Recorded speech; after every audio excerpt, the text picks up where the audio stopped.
Why is the Sheikh Jarrah neighborhood called this name? I hope you will watch to know the truth. About 55 years ago, specifically in 1956, following the Nakba of Palestine in 1948 and the loss of hundreds of Palestinian families of their homes, about 28 families were forced to move to Sheikh Jarrah and start a new life after losing their homes. Sheikh Jarrah neighborhood is located on the eastern side of the old city of Jerusalem, and its name is due to Prince Hussam al-Din bin Sharaf al-Din Issa al-Jarahi, Salah al-Din al-Ayyubi's doctor, and at that time he was known as a surgeon, and when Salah al-Din was the editor of Jerusalem and his private doctor who worked on his treatment from Jarrah neighborhood was named after his name some 800 years ago.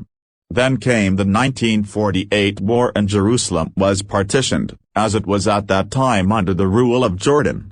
Therefore, an agreement was concluded at that time with the Jordanian Ministry of Construction and the Relief and Works Agency for Palestinian Refugees, UNRWA, on the condition that the Jordanian government pledged to provide the neighborhood's area of land and give it as a gift to the Palestinian families of the number 28 families, provided that the role of the UN Relief Agency is to build and construct 28 houses, for a symbolic sum to be paid periodically, so that all the houses are owned within years, etc. However, something happened that changed the present and the future.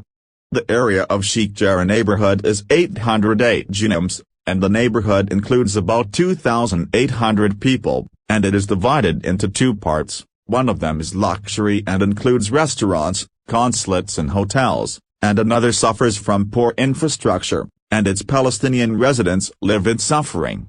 When the lands were granted to the 28 Palestinian families, the area of one house was about 800 square meters. The house is built in an area not exceeding 200 square meters and is divided into two families, and the rest of the space is cultivated and decorated. The Palestinians mastered the construction and engineering of their homes, so they created houses with a special architecture that gave them the special architectural beauty, as well as the green spaces that covered the neighborhood and added glory to it. The 1967 war broke out and the rules of the game changed, so that Israel could control the West Bank, including the city of Jerusalem, and the families that increased to 38 families remain without title to the land, which exposes them to displacement from it at any time, to begin a new phase of trying to prove their ownership.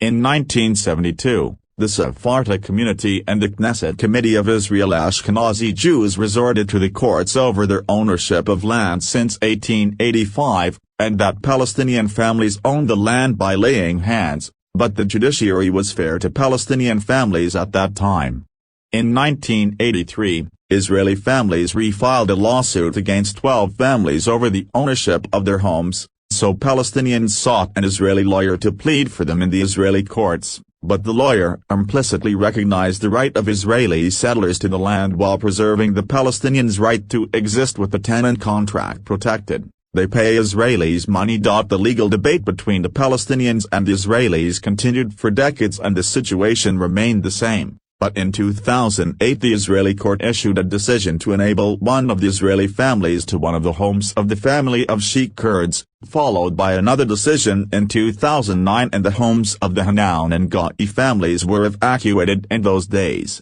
About 12 other families are in danger of being displaced due to legal cases being considered in the Israeli court. Source